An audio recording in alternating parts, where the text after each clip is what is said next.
స్థానిక ఎన్నికల్లో వైసీపీ వాళ్లను నామినేషన్లు కూడా వేయకుండా చేయాలన్న గుంతకల్ ఎమ్మెల్యే గుమ్మనూరు జయరాం వ్యాఖ్యలపై మండిపడ్డారు మాజీ ఎమ్మెల్యే వెంకట్రామరెడ్డి.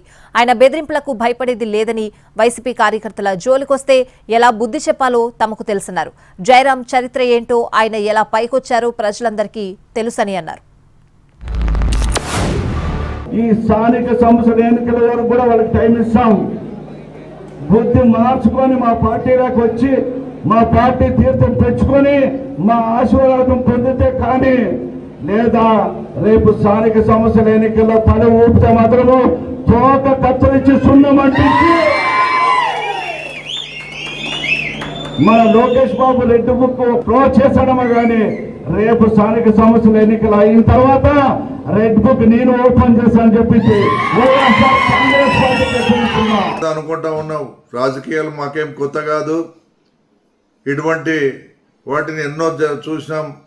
నా 65 ఏళ్ల జీవితంలో రకరకాల దౌర్జన్యాలు చేసిన కాలాలని చూసినాం, ఎంతోమందిని చూసినాం, ఎంతోమందిని ఎదుర్కొన్నాం. నువ్వేం మాకు లెక్క కూడా కాదు. నువ్వు అనుకుంటున్నావేమో నీ పార్టీలోని ప్రజలు, నీ పార్టీలోని నాయకులు, నీ పార్టీలోని కార్యకర్తలు, నీవు ఎమ్మెల్యే అయినప్పటి నుంచి నీ ప్రవర్తన చూసి విసిగి వేసారి ఎందుకయ్యా ఈయన్ని గెలిపించుకున్నామని మా దగ్గర ఎన్నో రకాలుగా ఎన్నో సందర్భాల్లో తెలియజేయడం కూడా మేము విన్నాం. కాబట్టి చెప్తా ఉన్నాను, ముందు నీ పార్టీలో పోటీ చేసేందుకు మీ నాయకులు కార్యకర్తలు సిద్ధంగా ఉన్నారో లేదో ఒక్కసారి ఆలోచన చేసుకో.